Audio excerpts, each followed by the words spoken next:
할렐루야, 반갑습니다. 우리 앞뒤 좌우로 한번 인사하겠습니다. 사랑합니다. 예, 축복합니다. 추운 날씨에 여러분들 오셔서 감사드립니다. 오늘 제목은 깨끗게 되었더라. 오늘 여기 성경에 나와 있는 말씀 그대로 깨끗함을 받은 이 나아만, 우리가 함께 말씀을 통해서 어떻게 하면 저런 깨끗함을 받을 수 있을까, 우리도 그 말씀을 함께 나눠봤으면 좋겠습니다. 자, 오늘 여기 본문에 소개되고 있는 나아만 나병 환자죠. 일명 문둥병이라고 이렇게 이야기하죠. 사실 나병이라고 하는 것은 현재도 그렇지만은 과거는 더 말할 필요도 없는 끔찍한 질병이죠. 천형이라고도 이렇게 옛사람들은 이야기를 했거든요. 그래서 나병이라고 하는 것은 학명으로 보면은 의학적인 용어는 한센병입니다. 이 한센병이라고 하는 이름이 붙게 된 것은 다른 것이 아니라 1874년도 이 노르웨이에 한센이라고 하는 의사가 있었는데, 이 사람이 나병 치료할 수 있는 시약을 발견한 거죠. 그러니까 개발을 한 거죠, 일종의. 그래서 치료의 길이 열리게 되었습니다. 그래서 요즘에는 이제 나병도 완치가 됩니다. 그래서 감사한데, 그 뒤로부터는 이게 이제 문둥병이라고 하지 않고 한센병이다, 나병이다, 이렇게 우리가 이야기를 하는데, 우리나라에서는 이 문둥병이라고 불렸고 듣기도 거북하고 참 말하기도 상스러운 그런 말로 흔히 여겼던 것을 볼 수가 있습니다. 이 문둥병이라고 하는 이름을 붙이게 된 이유가 있는데, 그게 뭐냐면 살이 뭉텅거리고 뭉실뭉실 떨어져 나가는 거예요. 그래서 그 떨어져 나가는 그 모습을 보고 문둥이다, 이렇게 이야기를 하게 된 것이고, 그래서 나병에 걸린 사람을 문둥이, 이렇게 이야기했던 적이 있었습니다. 히브리어는 나병을 차라아트라고 하는데, 이 차라아트라고 하는 말의 의미는 다른 것이 아니라 매라고 하는 뜻입니다. 그러니까 징계라고 하는 의미가 있어요.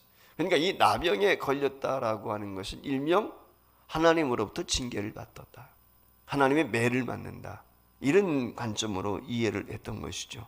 그러니까 어떻게 보면 조금 전에 제가 우리나라 사람들도 나병에 걸린 사람을 천형, 하늘이 내린 형벌이다, 그렇게 인식을 했던 것처럼 아마 이스라엘 사람들도 그렇게 이해를 했던 것 같습니다. 그래서 이 나병에 걸리게 되면은 공동체 안에 들어올 수가 없죠. 그래서 격리되어서 자신들만의, 그들만의 그 마을을 이루고 삶을 살아가는 경우가 많이 있었죠. 우리 이쪽에 넘어가게 되면 어디입니까? 청천농장이라고 그래가지고 거기에 보면은 교회도 있는데, 그게 바로 나 환자들이 거했던 지역이고, 그 나 환자들 중심이었던 교회죠. 그것이 파주에도 가면은 이 그 팜스프링 아파트가 있는데, 고저리가 한 3,000세대 되나요? 그런데 거기가 뭐냐면 나 환자촌이었죠. 그런데 그들이 다 이제 딴 데죠, 이주해 가고, 그것이 이제 이 아파트 단지가 들어서게 이렇게 되었는데, 우리나라에도 그런 것들이 많이 있습니다만 어쨌거나 나병에 걸리면은 부정한 사람이 되는 거예요. 그래서 이스라엘 사회에서는 나병에 걸린 사람이 거리를 지나가다 사람들이 만나게 되면 사람들이 가까이 오지 못하도록 나는 부정하다, 부정하다, 이 소리를 3번 꼭 질러야 되는 거예요. 그래서 가까이 오지 못하도록 피해 가도록 그렇게 했다라고 하는 것이죠. 그렇지 않으면은, 소리를 지르지 않으면 나병에 걸린 사람이 자신이 나병이라고 하는 것을 밝히지 않으면 돌에 맞아 죽을 수도 있어요. 돌에 맞아 죽어도 할 이야기가 없는 것입니다. 여러분 아시는 것처럼 여수 그쪽에 가면은 소록도라고 하는 섬이 있죠. 그 소록도에 가면은 이제 손양원 목사님, 여러분들이 아마 잘 아시라고 생각이 드는데, 사랑의 원자탄을 쓰였던 그곳에 가면 이제 나 환자들이 많이 수용이 되었던 그런 장소가 있죠. 그래서 어떤 글에 보면은 이 소록도로 향해서 가는 냇가에 발을 씻습니다. 길을 가다가 발을 씻는데 아무런 감각이 없이 발가락 하나가 발을 씻는 사이에 뚝 떨어져 나가는 것입니다. 여러분 한번 상상을 해보세요. 우리에게 이런 일들이 일어난다면 얼마나 당혹스럽겠어요? 얼마나 놀라겠습니까? 근데 이와 같은 실제 경험을 했던 시인 한 사람이 있죠. 혹시 여러분들 아시는지 모르겠는데, 한하운이라고 하는 유명한 시인이 있습니다. 나병 환자 시인인데, 이 사람은 17살 때 나병에 걸렸어요. 학생 때. 그러니까 17살에 나병에 걸렸는데, 다행스럽게도 치료를 받고 중국에 있는 베이징 대학 농학원을 졸업을 합니다. 그래서 한국에 귀국을 해가지고 공무원으로 근무를 하다가 또다시 이분이 재발을 했어요. 그래서 이 공직에 있다가 사직을 하고 이제 다시 치료를 받게 되고 나중에는 또다시 회복이 되어집니다. 이분이 1948년도 월남에서 여러 시집을 내고 소설도 발표했는데 사진 좀 띄워주시면 좋겠어요. 그 시 중에 전라도 가는 길이라고 해서 이게 이제 한하운 씨 사진이거든요. 그래서 눈썹도 빠지고 뭐 이렇게 했던 사진 여러 가지 컷이 있지만은 제가 이 두 컷만 이제 제가 캡처를 해서 방송실에 보냈는데 전라도길이라고 하는 그런 그 시가 있습니다. 그런데 일명 소록도 가는 길입니다. 저 내용을 보면 가도 붉은 황토길 숨막히는 더위뿐이더라. 낯선 친구 만나면 우리들 문둥이끼리 반갑다. 천안 삼거리를 지나도 수세미 같은 해는 서산에 남는다. 가도 붉은 황토길 숨막히는 더위 속으로 쩔름거리며 가는 길. 신을 벗으며 보드나무 떼서 직가다미를 벗으면 발가락이 또 한 개 없어졌다. 앞으로 남은 두 개의 발가락이 잘릴 때까지 가도 천리 먼 전라도길. 이렇게 해서 여기 직가다비라고 하는 말의 의미는 뭐냐면 일본식 버선이에요. 그래서 발가락이 두 개씩 들어가도록 이렇게 두 개가 이렇게 나와 있는 옛날에 벙어리 장갑 있죠, 우리에 그것처럼 엄지 들어가고 내가 손가락 들어가는 벙어리 장갑 들어가는 것처럼 이 직가다리라고 하는 것은 바로 하나의 버선이라고 이해하면 좋으라고 생각이 돼요. 그러니까 버선을 벗었더니 어떻게 됐어요? 한마디로 말하면 발가락이 뚝 떨어져 나오는 거죠. 이 정도로 참 슬프고 어떻게 보면 끔찍한 것이 나병이라는 것이죠. 그런데 이 나병에 오늘 여기 본문에 나오는 아람의 장수 나아만이 걸렸다고 하는 것입니다. 오늘 본문 말씀에 보면 그런 나병을 앓게 된 나만이라는 사람에 대한 이야기인데 이 아람이라고 하는 나라는 오늘날로 말하면 시리아죠.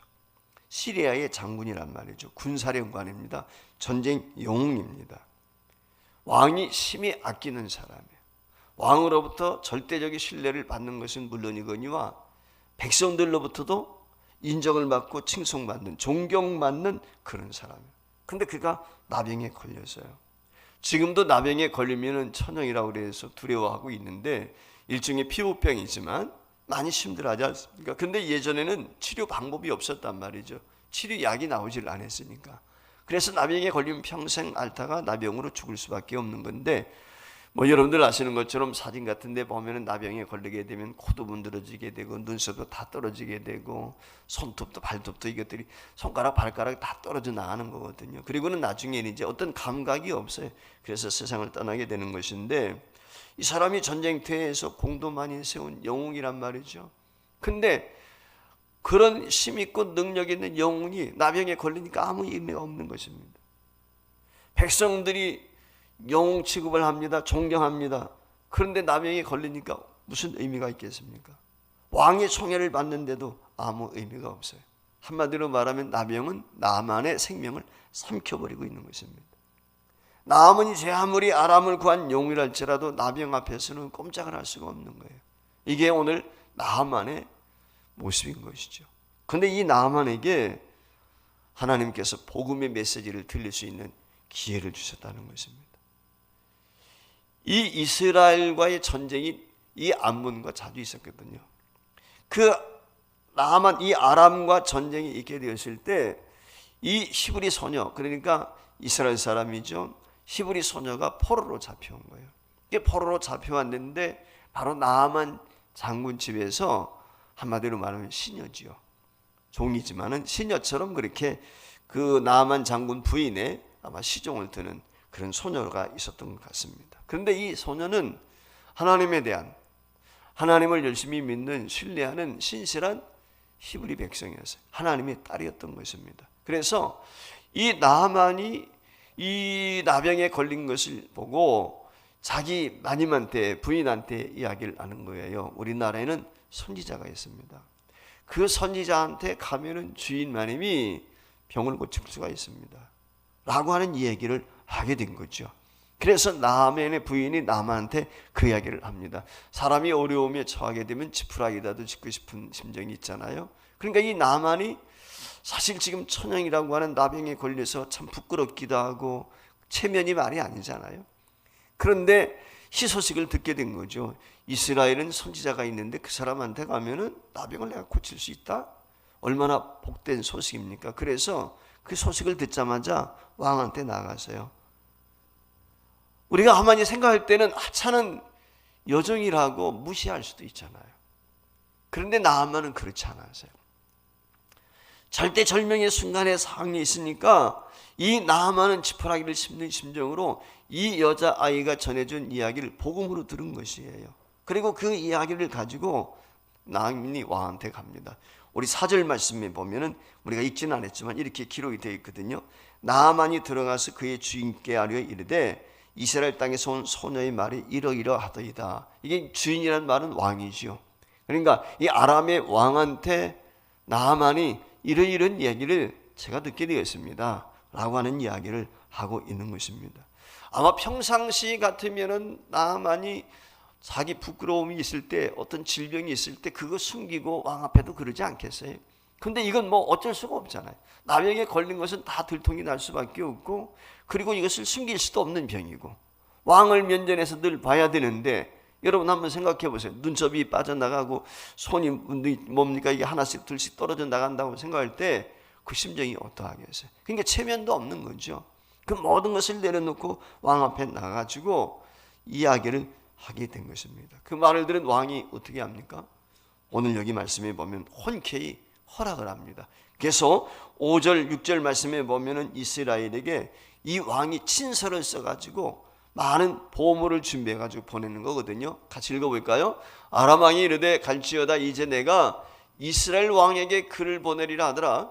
나아만이 곧 떠날 새 은 10달란트와 금 6,000개와 의복 10벌을 가지고 가서 이스라엘 왕에게 그 글을 전하니 일렀으되 내가 내 신하 나아만을 당신에게 보내오니 이 글이 당신에게 이르거든 당신은 그의 나병을 고쳐주소서 하였더라. 한마디로 말하면 아람 왕의 친서를 가지고 신하들을 대동을 하고 지금 나만이 왕한테 간 것이죠. 이스라엘 왕한테.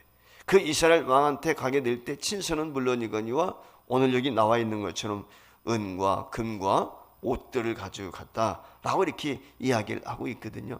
사실 아람의 왕 입장에서도 부끄러운 거예요. 왜냐하면 자기 나라의 최고의 장수 아닙니까? 근데 최고의 장수가 병이 들었다는 것은 군사적인 측면에서 보면은 병이 들어도 병 들었다고 이야기할 수가 없는 거잖아요. 한마디로 말하면 국방부 장관이 예를 들어서 우리나라 육군 참모총장이 예를 들면은 죽었다고 생각을 해보세요. 병이 들었다고 생각을 해보세요. 적에게는 좋은 빌미가 될 수 있는 것이잖아요.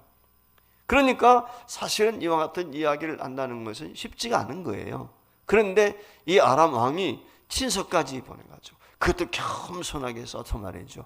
일종의 이 아람의 왕의 입장에서 보면 굴종인 거예요.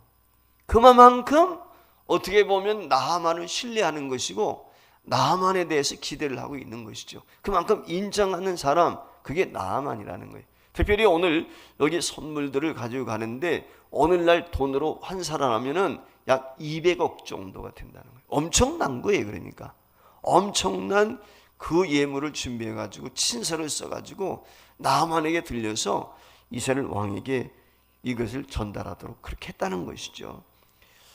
그런데 이 문제가 생겼어요. 그것이 무엇입니까? 나하만이 왕의 친서를 가지고 이스라엘 왕 앞으로 갑니다.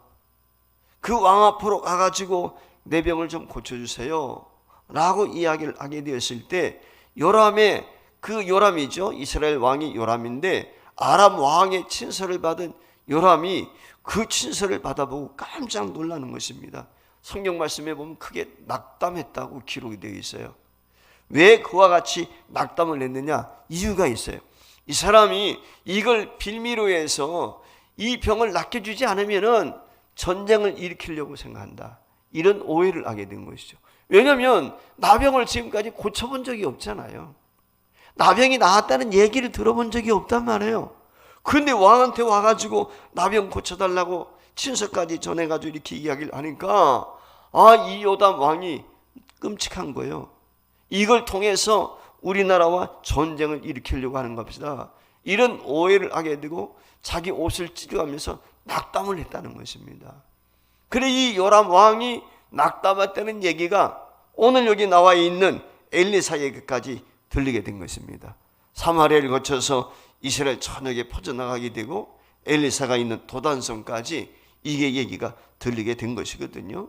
그래서 그 이야기를 듣고 엘리사가 이 아람 왕이 좀 누굽니까? 요람 왕에게 걱정하지 말라. 오늘 8절 말씀이거든요. 다시 한번 8절 말씀 보겠습니다. 하나님의 사람 엘리사가 이스라엘 왕이 자기 옷을 찢었다함을 듣고 왕에게 보내 이르되 왕이 어찌하여 옷을 찢었나이까? 그 사람을 내게로 오게 하소서. 그가 이스라엘 중에 선지자가 있는 줄을 알리이다 그래서. 그러니까 내가 선지자가 이 땅에 있다는 것을 저 나아만 장군을 통해서 보여내겠습니다. 한마디로 말하면 그렇게 이야기를 하는 것이죠. 그래서 이 요람 왕이 어떻게 합니까? 이제 나아만 그 일행에게 선지자한테 보내는 것이죠. 엘리사한테 보내는 것이죠. 엘리사한테 왔어요. 엘리사한테 와가지고 사정을 이야기합니다. 그랬더니 이 엘리사의 종이 이 나아만이 왔을 때 엘리사가 나와보지도 않고 종을 통해서 전달을 합니다. 우리 선지자께서 저 요단강에 가서 7번 목욕을 하라고 합니다. 그러면은 깨끗이 치료받을 것이라고 이야기합니다. 그랬더니 그 얘기를 듣고 나아만이 분노하는 거예요. 아니 버선발로 나와가지고 자기를 맞이해도 부족한데 아니 종을 보내가지고 시종을 보내서 통고만 한다. 이게 말이 되는가? 분노가 일었어요. 그래서 11절 말씀에 보면 나아만이 그 엘리사의 시종의 이야기를 듣고 이렇게 이야기해. 나아만이 노하여 물러가며 이르되 내 생각에는 그가 내게로 와서 서서 그의 하나님 여호와의 이름을 부르고 그의 손을 그 부위에 흔들어 나병을 고치하였다. 그러니까 버선발로 나와가지고 자기를 맞이해주고 심지어는 자기 환부의 손을 들고 기도할 줄 알았다는 거예요. 치료해 줄 줄 알았다는 것입니다. 그런데 오늘 여기 말씀해 보니까 이게 나와서 낯짝도 안 보이는 거예요. 그리고 종을 통해서 요단강에 가서 7번 목욕하라 그런 얘기를 전달받은 거예요. 그러니까 화가 나요. 그래서 12절 말씀에 보면은 나아만이 또 이렇게 이야기해요. 다메 생각 아바나와 바르바는 이스라엘 모든 강물보다 낫지 아니하냐? 내가 거기서 몸을 깨끗하게 씻으면 깨끗하게 되지 아니하리 하고 분노했다라고 이야기를 했어요. 자기 나라에도 좋은 강들이 많이 있는데 굳이 내가 이 요단강에 이방의 나라의 강에 와서 목욕할 이유가 뭐 있겠느냐? 거기에 가서 내가 목욕하면 깨끗해질 것이 아니냐? 오늘 나아만이 그렇게 분을 냈단 말이에요. 그리고는 돌아갑니다. 여러분 나아만도 어쩌면은 자기 생각에 왜 선지자가 종을 보내가지고 자기한테 요단강에 가서 목욕을 하라고 했을까? 어쩌면은 자기 지금 명령을 내리고 있는 거거든요. 지금까지 명령만 내려왔던 사람이에요. 근데 명령을 받고 있는 거예요. 나아만이 그거 모를 리가 없거든요. 가서 씻으면은 내가 순종하는 것인데 그럼 나올 수도 있겠다. 이런 생각도 아마 있었을 거예요. 그런데 이 나아만이 그게 용납이 안 되는 거예요. 자기 지위도 있죠. 체면도 있죠. 이게 말이 아니거든. 한마디로 말하면 얘 자아가 그 심령 속에 남아있는 거죠. 나아만은 어떤 사람이에요? 전쟁에서 늘 승승장구했던 사람이거든요. 백성들이 추앙합니다. 왕으로부터 인정을 받습니다. 신하들이 굽신굽신한단 말이죠. 왕이 얼마나 신임을 했으면 사절단까지 보내가지고 예물까지 준비해가지고 오늘 편지를 친히 써가지고 말이죠. 이스라엘 땅에 보냈겠습니까? 이스라엘 입장에서 볼 때는 국빈이란 말이에요. 국빈. 비록 병이 들었다 할지라도 아람 군대 최고의 사령관 아닙니까? 그러니까 자기가 대접받을 줄 알았거든. 근데 대접은커녕 멸시를 받는 거예요. 천대를 받는 거예요. 그게 용납이 안 되는 거죠. 불쾌한 것입니다.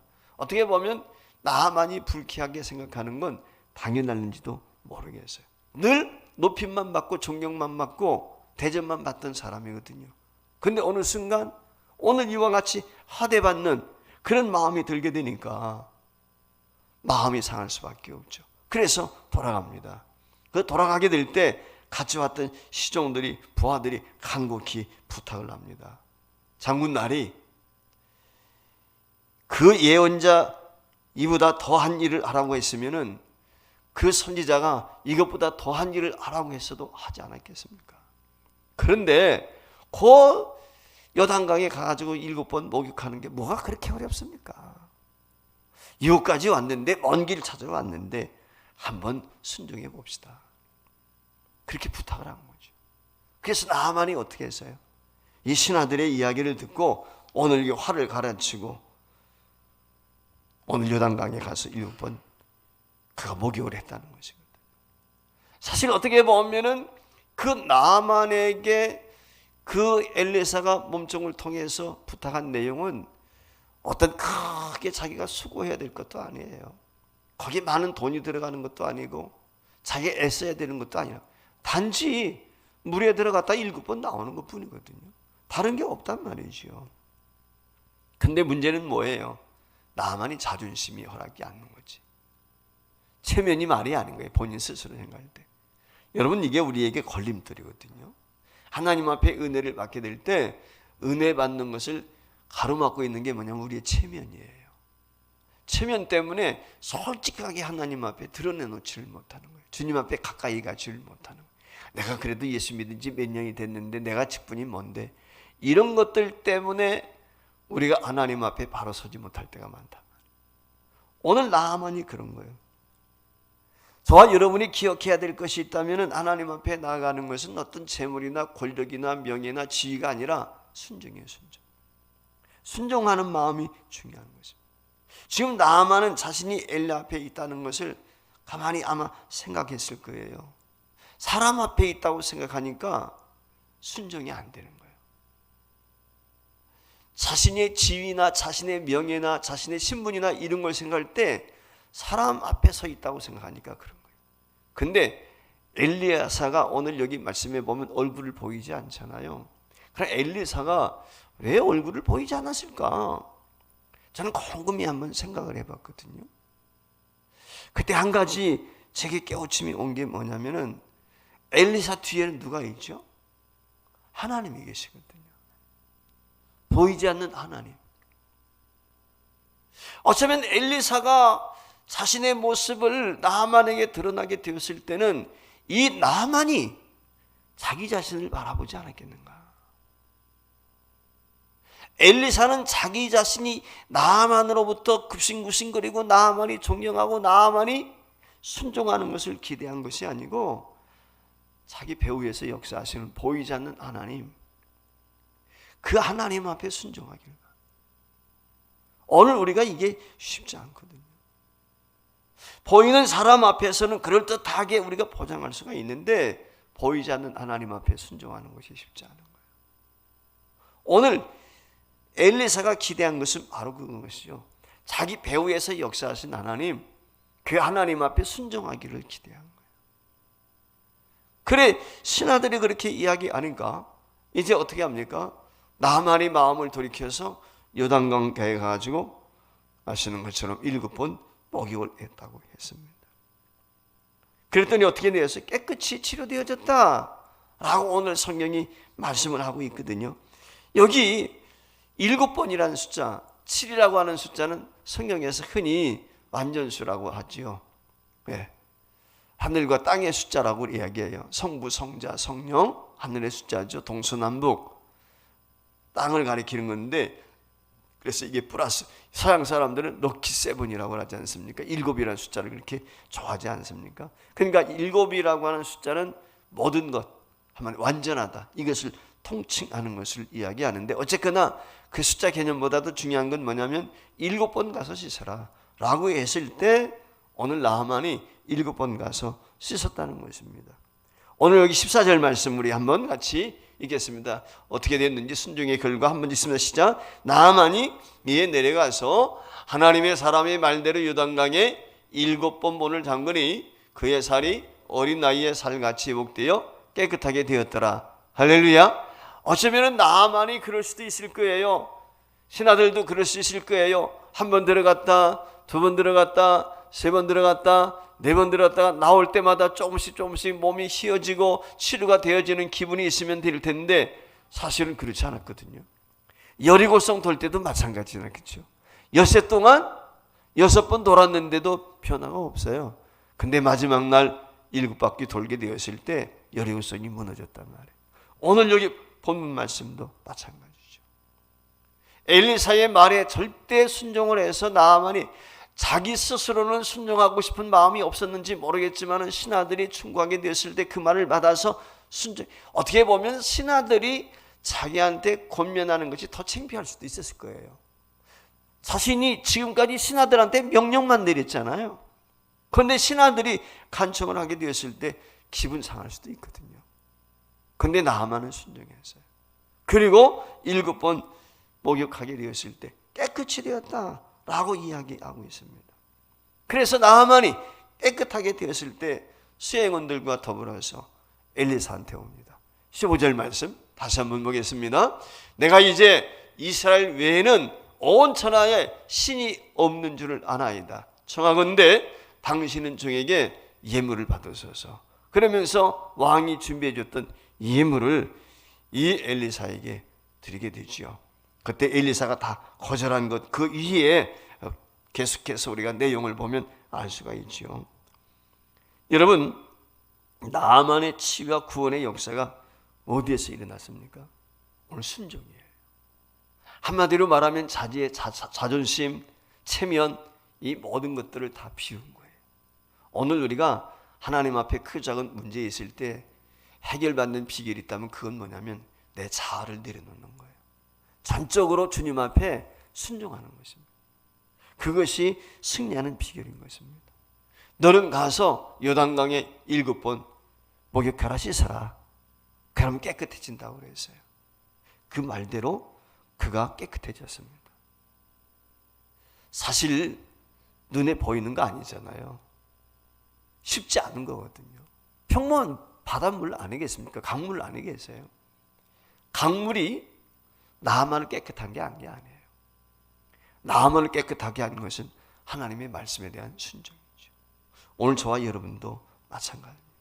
우리가 살아갈 때 내 생각, 내 판단, 내 경험, 내 지식 이런 것들 때문에 하나님의 은혜를 가로막을 때가 있어요. 우리가 하나님 앞에 진정한 은혜를 사모하고 크고 작은 문제를 해결받기 위해서 필요한 것이 있다면 믿음으로 순종하는 것입니다. 즉 우리 자신을 비우는 거예요. 우리를 내려놓는 거예요. 그러면은 오늘 여기 나아만처럼 저와 여러분도 크고 작은 문제가 해결되어지고 하나님의 은혜를 경험하리라고 믿습니다.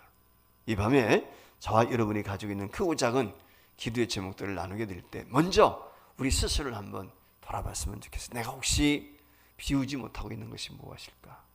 내가 포기하지 못하고 있는 것이 무엇일까? 전적으로 하나님 앞에 내가 순종하고 있는가? 라고 하는 것을 다시 한번 돌아보면서 하나님의 은혜를 사모하는 이 저녁이 될 수 있기를 주의 이름으로 축원을 드립니다.